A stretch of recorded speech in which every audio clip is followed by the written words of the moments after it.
अस्सलाम वालेकुम गाइस, कैसे हैं आप लोग। तो सबसे पहले हमारे कुछ साइंसदान, साइंटिस्ट, और साइंटिस्ट से हमारा मतलब है भक्स, हमारे साहिल भैया के भक्स कुरान में कुछ एरर, साइंटिफिक मिस्टेक्स बता रहे हैं। और माशाल्लाह साइंस में तो आपको पता ही होगा कि हमारे जो भक्स हैं वो कितने एडवांस होते हैं। बट उससे पहले हमारे साहिल भैया को सुनिए, उनका क्या कहना है। Okay, so what you have to say on this part. मतलब एक ये इतने छोटे से सेंटेंस में कि do the disbelievers not realize that heavens and earth were once together था, वो पहले वन मास कर दिया ने, then we split them apart. मतलब ये एक स्टेटमेंट में आई मीन पूरा बिग बैंग साबित हो गया। बिल्कुल समझ में नहीं आता, ये बिल्कुल हजम नहीं होता। So what you have to say mister. तो सबसे पहली बात तो ये है कि इस आयत को और बिग बैंग को हम इस वजह से रिलेट करते हैं क्योंकि इस आयत की एक्सप्लेनेशन खुद कुरान में या खुद prophet peace be upon him ने हमको नहीं दी है। अगर खुद prophet peace be upon him इस आयत का मतलब बता जाते या किसी हदीस में इसको एक्सप्लेन कर जाते, तब हम इस आयत को किसी और वे में इंटरप्रेट नहीं कर पाते। क्योंकि हदीस एंड कुरान इस आयत के मामले में साइलेंट है, इसी वजह से हम आज के दौर में इस आयत को बिग बैंग से रिलेट कर पा रहे हैं, वरना हम ना कर पाते। पुराने लोगों में और पुरानी तफसीरों में आपको इस आयत की डिफरेंट डिफरेंट इंटरप्रिटेशंस मिलेंगी, क्योंकि खुद prophet peace be upon him ने इस आयत को एक्सप्लेन नहीं किया। इसी वजह से पुराने लोगों ने इस आयत को डिफरेंट डिफरेंट तरीकों से एक्सप्लेन करने की कोशिश करी, क्योंकि खुद prophet peace be upon him ने इस आयत को एक्सप्लेन नहीं किया। आज हम इस आयत को अगर बिग बैंग से रिलेट करते हैं तो उसकी वजह यही है क्योंकि खुद प्रॉफिट ने इसको एक्सप्लेन नहीं किया। तो साहिल ने फिर कहा कि एक आयत से पूरा बिग बैंग कैसे साबित हो सकता है, ये तो सिर्फ एक आयत है। वन मास कर दिया ने, then we split them apart. मतलब ये एक स्टेटमेंट में आई मीन पूरा बिग बैंग साबित हो गया। बिल्कुल समझ में नहीं आता, ये बिल्कुल हजम नहीं होता। वेल साहिल, हमारे पास सिर्फ एक ही आयत नहीं है, हमारे पास सैकड़ों आयतें हैं जो बिग बैंग के बाद की स्टेजेस हमको बताती हैं। फॉर एग्जांपल, पहले तो कुरान कहता है चैप्टर 38 वर्स 27 में कि यूनिवर्स की भी बिगिनिंग है। यूनिवर्स हमेशा से नहीं है जैसे बहुत सारे मान्यताएं मानती हैं, और यूनिवर्स की भी एक बिगिनिंग है। और आज हमको पता है, मॉडर्न साइंटिस्ट हमको बताते हैं कि इस ऑब्जर्वेबल यूनिवर्स की, जो हमारे आसपास ऑब्जर्वेबल यूनिवर्स है, इसकी तो बिगिनिंग है ही है। मतलब ये जो यूनिवर्स जैसा हम आज देखते हैं ये हमेशा से ऐसा नहीं है, इसकी एक स्टार्टिंग है, एक बिगिनिंग है ऑब्जर्वेबल यूनिवर्स की। Point is, the universe, our visible universe, did have a beginning because we can measure it. Whether we liked it or not, or whether we think it's sensible or not, it actually did have a beginning, a cause not, a factor not in dispute. फिर chapter 21 verse 30 में कहा गया है, तब ये आयत आती है कि हेवन एंड अर्थ एक टाइम पर वन सिंगल थिंग थे, उसके बाद ये सेपरेट हुए। ठीक है, उसके बाद ये आयत आ गई जिसको हम बिग बैंग से जोड़ते हैं, इसको भी आगे मैं एक्सप्लेन करने वाला हूँ। फिर चैप्टर 41 वर्स 11 में बताया गया है कि एक टाइम पर हेवन जो है वो स्मोक की तरह दिखता था, और आज मॉडर्न साइंटिस्ट इस स्मोक वाली अपीयरेंस की फॉर्म को टेलीस्कोप से देख चुके हैं। इनफैक्ट मॉडर्न साइंटिफिक आर्टिकल्स में भी उस स्टेज के लिए यही सेम वर्ड स्मोक यूज़ होता है। तो बिग बैंग के बाद यूनिवर्स पर एक स्टेज ऐसी आ चुकी है कि जब वो वाकई में स्मोक की अपीयरेंस का था, जैसे कि कुरान में बताया गया। But where did this stable piece of real estate come from? We know that stars and planets, once upon a time, all started out like this, with enormous clouds of gas and dust. How we got from here to here, we haven't exactly figured out yet.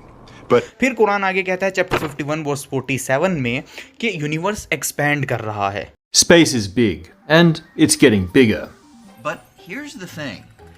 With the recent discovery that the expansion of the universe is accelerating, scientists are convinced that there is something in space that is pushing things apart.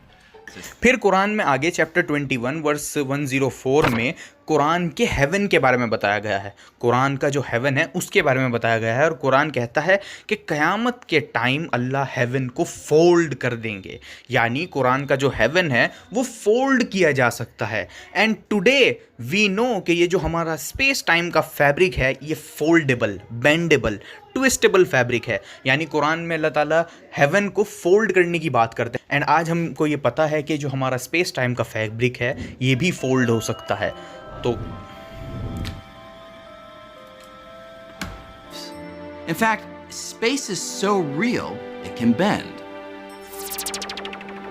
Space can twist. And it can ripple. And फिर कुरान कहता है universe की अल्लाह ने जैसे beginning करी थी उसको repeat भी किया जाएगा। मीनिंग यूनिवर्स को जैसे बनाया था, फिर उसको ख़त्म कर दिया जाएगा, क़यामत आ जाएगी, और फिर ख़त्म होने के बाद ये यूनिवर्स को दोबारा क्रिएट किया जाएगा। यानी अल्लाह यूनिवर्स के ख़त्म होने के बाद अल्लाह यूनिवर्स को रिक्रिएट करेंगे। और आज के साइंटिस्ट भी हमको ये बताते हैं और एक्सेप्ट करते हैं कि यूनिवर्स ख़त्म होने के बाद मे बी यूनिवर्स जो है वो वापस से रिक्रिएट होगा, and it is most likely कि यूनिवर्स रिक्रिएट होगा ही, क्योंकि उनके पास कोई और एक्सप्लेनेशन नहीं है। क्योंकि ये यूनिवर्स बना है तो यूनिवर्स बाद में भी बनेगा ही किसी और तरीके से, यही साइंटिस्ट हमको बताते हैं। It is temporary. We're in this huge expansion right now, exponential expansion, but it's going to reverse itself. Instead of a red shift, we'll have a blue shift as the universe collapses and bangs once again. And the whole thing will start over again. If the universe collapses, what might subsequently follow is another Big Bang, another expansion. फिर कुरान कहता है chapter 14 verse 48 में कि एक दिन अर्थ को किसी दूसरी अर्थ में बदल दिया जाएगा और हेवन को किसी दूसरे हेवन में बदल दिया जाएगा।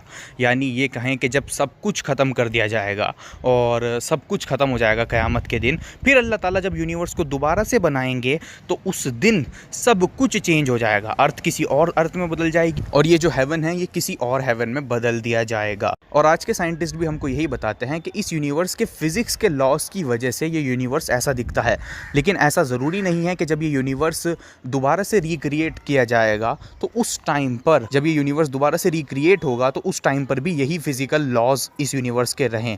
यानी साइंटिस्ट ये कहते हैं कि अगले यूनिवर्स में जब ये यूनिवर्स दोबारा से क्रिएट होगा तो उसमें लॉज, फिज़िकल लॉज जो हैं वो किसी और तरीके के भी हो सकते हैं। यानी anything that can happen does happen. Completely random. And the laws themselves come into existence when the universe comes into existence. So there's no pre-existing fundamental law. Anything that can happen does happen. सो साहिल, ये मत कहो कि एक ही आयत है, ये तुम्हारी जहालत है। कुरान में एक आयत नहीं है, कुरान में कई आयतें हैं जिसमें बिग बैंग की बात की स्टेजेस का इशारा हमको मिलता है। पूरा बिग बैंग साबित हो गया, बिल्कुल समझ में नहीं आता, ये बिल्कुल हजम नहीं होता। So what do you have to say, Mr. Can I say something? So, yes. जब बिग बैंग हुआ था तब अर्थ there was no earth actually. Where is the question of separating? जी। सेकंड सवाल यह है कि अर्थ तो बिग बैंग के टाइम पर थी नहीं, तो ज़मीन और आसमान कैसे अलग अलग हो सकते हैं? तो इस सवाल को हम प्रीवियस वीडियो में बहुत डिटेल से डिस्कस कर चुके हैं, तो मैं उसी वीडियो की एक क्लिप आपको सुनाता हूँ। सोचते हो इस आयत को उस तरीके से इंटरप्रेट नहीं किया जा सकता। कुरान ये कहता है कि एक टाइम पर heaven and earth one single thing थे, वन सिंगल एंटिटी थे। यानी आज जो हम अर्थ देखते हैं और जो ये यूनिवर्स देखते हैं वो सब वन सिंगल थिंग था, सिर्फ एक चीज़ थी स्टार्टिंग में जिससे अल्लाह ने सब कुछ बाद में क्रिएट किया। मतलब heaven and earth one single thing थे और इस सिंगल थिंग से सब कुछ बाद में क्रिएट हुआ है। यह है सही एक्यूरेट इंटरप्रिटेशन। और बिल्कुल इसी तरीके से आज के मॉडर्न साइंटिस्ट भी बिग बैंग को एक्सप्लेन करते हैं। साइंटिस्ट कहते हैं जो कुछ भी आप अपने आसपास देखते हो, गैलेक्सीज वगैरह, जितनी भी बिलियंस ऑफ बिलियंस गैलेक्सीज हैं और हमारी 4 फंडामेंटल फोर्सेस, वो तक वन सिंगल थिंग थी, जिसको साइंटिस्ट एनर्जी कहते हैं। Instead of saying that I believe them, we have overwhelming evidence that the universe was once very small and very hot. That much is absolutely true.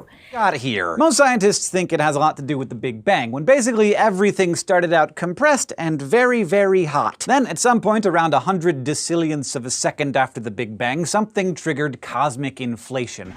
सबसे पहले इस चीज़ को समझें, जो ये बिग बैंग का पॉइंट था ये कोई सिंगुलैरिटी नहीं थी, बल्कि the physical state of the universe in the plank era research paper में इस चीज़ को बताया गया है कि प्लैंक एरा में मैटर एंड एंटी मैटर नहीं था। और साइंटिस्ट बताते हैं कि इस पॉइंट पर कोई मैटर, कोई एंटी मैटर, कोई मैस कुछ नहीं था, सिर्फ प्योर एनर्जी थी। उसके बाद ये प्योर एनर्जी सब कुछ बन गई जो भी हम आसपास देखते हैं। हमारी 4 फंडामेंटल फोर्सेस के बारे में भी यही बताया जाता है कि वो भी नहीं थी बिग बैंग के टाइम पर, और सिर्फ वन सिंगल एंटिटी थी, वन सिंगल थिंग थी। उसके बाद ये वन सिंगल थिंग सब कुछ में बदल गई जो भी हम अपने आसपास देखते हैं। यानी जो कुरान में कहा गया है वही साइंटिस्ट कहते हैं कि इन द पास्ट सब कुछ वन सिंगल थिंग था और सिर्फ एनर्जी थी। क्लिप सुनिए। Million light years or more, all of the stuff that we see was actually compressed into a space smaller than an atom, a volume smaller than an atom.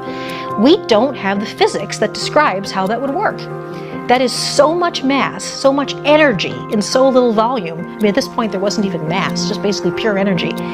That right now our physics doesn't go there. It's the moment when everything we see, all 100 billion galaxies, each of which contains 100 billion stars, all of that material was compressed in a region which was infinitely small. तो बेवकूफ़ो जाओ जाके scientist से कहो कि क्यों वो Quranic language use कर रहे हैं बिग बैंग को डिस्क्राइब करते समय, क्यों वो भी ये कह रहे हैं कि all the stuff that we see, all the galaxies, ये सब वन सिंगल एनर्जी से क्रिएट हुआ है। साइंटिस्ट भी तो कहते हैं कि सब कुछ वन सिंगल एंटिटी था इन द पास्ट। अब हेवन से मतलब ये स्काई लेते हैं। ओके, तो मैं तो कहता हूँ कि आज भी जॉइंट है, अलग अलग हुए ही नहीं कभी। आज भी अर्थ जो है वो स्काई में ही फ्लोट कर रहा है, स्पेस में ही है। Exactly, very good point. मतलब अलग नहीं हुआ है ना, वो तो स्पेस में ही है। स्पेस में ही है। अगर झूठ है तो सैटेलाइट से इमेज निकाल लो कहाँ पे आए। चलिए लास्ट क्वेश्चन जो कि हमारे साइंटिस्ट ने पूछा है कि अर्थ तो अभी भी सेपरेटेड नहीं है, अर्थ तो अभी भी स्पेस टाइम के अंदर है। वेल इट इज़ इलॉजिकल, क्योंकि जब हम कहते हैं कि ज़मीन और आसमान एक थे, यानी वी आर सेइंग कि वो इनडिस्टिंग्विशेबल थे। स्टार्टिंग में एक ही मटेरियल था जिसको बाद में इन सब चीज़ों में, इन गैलेक्सीज़ में, इन स्टार्स में बदल दिया गया और आपके खाने के मसालों में, फल फ्रूट्स में बदल दिया गया। यानी इस पास्ट में सिर्फ एक एनर्जी थी जिस एनर्जी को बाद में सब कुछ में बदल दिया गया। एंड मॉडर्न साइंटिस्ट भी हमको ये कहते हैं कि उस टाइम पर मैटर और एनर्जी भी इनडिस्टिंग्विशेबल थे। Everything in the universe collapsed into a single megadense point. And before that, we don't know what was going on. We have ideas, which we'll get to later, but we don't really know. And we can't study that megadense point because we were part of it. Everything was in there. Essentially, at this point, matter and energy are the same. They're indistinguishable from each other, called inflation theory. As the trillionths of a second ticked by, matter and energy cooled off enough to separate from each other. तो यानी simple सी बात है, उस time पर सिर्फ एक ही चीज़ थी जिसको बाद में बहुत सारी चीज़ों में बदल दिया गया, ना कि वो कंप्लीटली सेपरेटेड हो गए।